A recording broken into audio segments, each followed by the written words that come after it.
Welcome to Let's Get Naked, where we strip away the bullshit and tell the truth no one else will say out loud.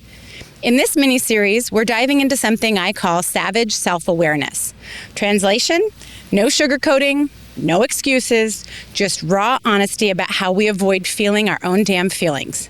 Because let's be real, most of us aren't actually living, we're numbing. With booze, with food, with endless Netflix binges and doom-scrolling marathons that suck us dry. But here's the kicker. Numbing doesn't make the pain disappear, it just buries it alive. And buried feelings have a nasty habit of showing up when you least expect them. So buckle up. Over the next 4 episodes, we're getting uncomfortably honest about the ways we check out and what it would look like if we actually checked in. So today's going to be the first episode of this mini-series that I call Savage Self-Awareness, the ways that we numb out. And the first topic that we're going to talk about is booze. And as it's clarified here, the liquid escape hatch. I have a little bit of a thing that I've prepared to read at the beginning of that, and then we're going to do some freestyle talk, and then kind of a closing thing as well.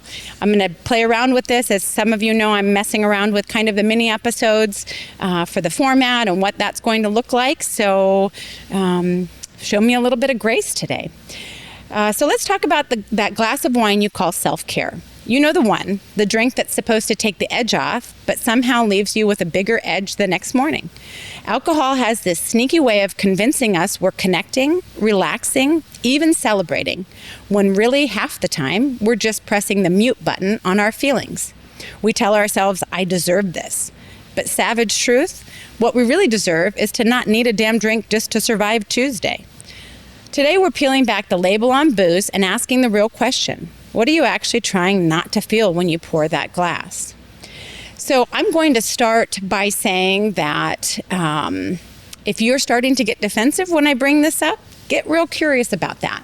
I think a lot of people have a pretty unhealthy relationship with booze, and I say that not from a place of judgment because I spent a lot of time myself, a lot of years, actually decades, with an unhealthy relationship with booze and numbing out, and looking back, really have a clear picture of what that was. When I was in the middle of it, had no idea what the cost was. So I'm starting with booze as the first one of this savage self-awareness because I think booze is society's most socially acceptable numbing tool.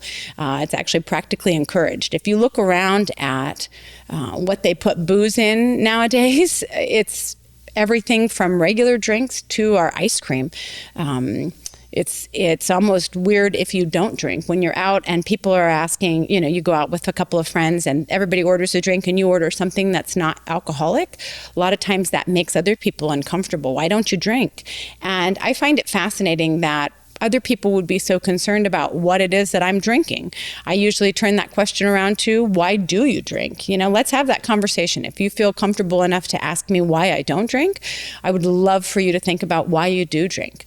If you have ever spent any time trying to get aware of your booze consumption, make a list of pros and cons. What is it that you benefit from when it relates to your alcohol consumption? Why is it that you're doing that? We've gotten to where we celebrate with it. We grieve with it. We're happy with it. We're sad with it. Our feelings are not in a good place. We drink. We're super happy. Let's celebrate. We drink.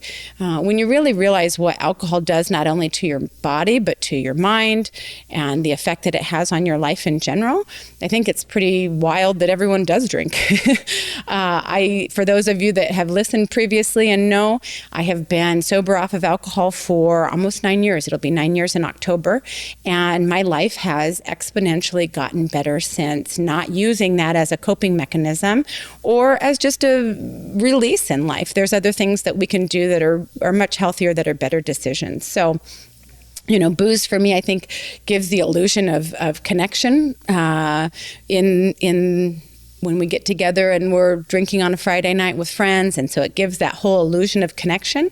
But what I think it really is doing is cutting ourselves off from those connections. Because if you think about what actually are you having conversation-wise or connection-wise with your drinking buddies, think about that. There's no deep connection there. And you're all just getting together drinking a bunch, making terrible decisions, dealing with the fallout from that, and triaging your life in the weeks after with, the damage that you caused, and then doing it all over again, which to me seems, it used to seem like a lot of fun. Now looking back, I look and see that I was creating all of my own suffering in my alcohol. Explore how alcohol suppresses your emotions and not solves them. It's a temporary relief for a long-term fallout. And I think that that's the same for any of the numbers that we're going to talk about across this mini-series. Question that you could ask yourself is, what feelings are you drinking away, and why do they scare you so much? I think, people don't even really realize why they drink. I think we start when we're young, and it feels really good to check out of our own bodies or our own feelings or our own emotions. It really provides a separation, a disconnection from your feelings or whatever, to have a couple of drinks and really numb out a little bit. But when you really see it for what it is, it's one thing to drink intentionally. It's another thing just to go through the motions and do the lather, rinse, repeat bullshit with alcohol. So I think that that's a really important distinction. A challenge that I would give you, a self-awareness, savage self-awareness challenge, would be do an actual accurate accounting of what your alcohol consumption looks like. So start a note in the app in your phone and actually journal or document what your alcohol consumption looks like, so that you can be really honest with yourself about it. Not for anybody else, for yourself. I think people a lot of times make a lot of excuses for themselves and have a hard time looking in the mirror the things that they do. If you look at what the guideline for what's appropriate, and I don't even think appropriate for alcohol, because if you look at what it is, you're literally poisoning yourself. But again, totally fine, not a place of judgment. I spent years and years and years doing that. But if you look at what is the cost of that alcohol in your life, both monetarily, what it costs in your relationships, what it costs in how it divides you from other people and prevents deep connections. I think if people actually did a real savage inventory where they're willing to look themselves in the mirror and say, here's what this brings to my life, you'd be pretty surprised at that. But like I said, do a little bit of an accounting of, what do I spend in a week or in a month on alcohol? Because if you think about, okay, I bought a bottle of wine here, I had a couple of 6 packs of beer here, went out to dinner and had a couple of drinks. And I don't know if anyone's paying attention to what drinks out at restaurants and bars cost nowadays, but holy shit. But do that. Do a, what did Friday night cost? What was my bar bill Friday night? What was Tuesday night at dinner? When I got to a place where I stopped drinking, my tab at restaurants went from $100 to $40. Most of it is in booze consumption. And I didn't ever really pay attention to any of that. But now looking back at that, wow, big choice. And they are your choices, right? So when people say, I can't afford to do this or I can't afford to do that, get really real with yourself about what you're actually spending your money on, what you're spending your time on, what you're spending your resources on. Because alcohol is a tricky asshole. It's a real tricky asshole. It asks for so much and gives you nothing in return. So be willing to say, okay, I'm going to take a hard look at what I spend in 1 week, just one average week of booze, and then take a look at that number and then weigh it out and say, would I rather spend, say you spend $100 a week, right? Would I rather spend that $100 a week, which doing the math is over $5,000 a year, or would I spend that on a nice vacation, or like you can just put whatever the alternative is in your other hand. Would you rather do that and then do the inventory of what alcohol actually brings to your life?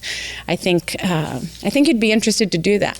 And if you're not coming from a defensive place, then what does it hurt to get curious? Maybe you change nothing about your alcohol consumption, but be willing to look at it. I think that's super important. So here's the naked truth. Alcohol isn't the problem. It's the shortcut. It's the emotional exit ramp when shit gets real.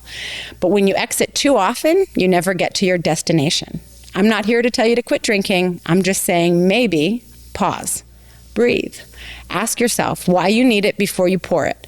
Because numbing doesn't make the feelings go away. It just buries them alive. And buried feelings, they don't die, they leak. So pour yourself a different kind of drink tonight. Something that tastes like honesty. And that's all I'm going to say about that.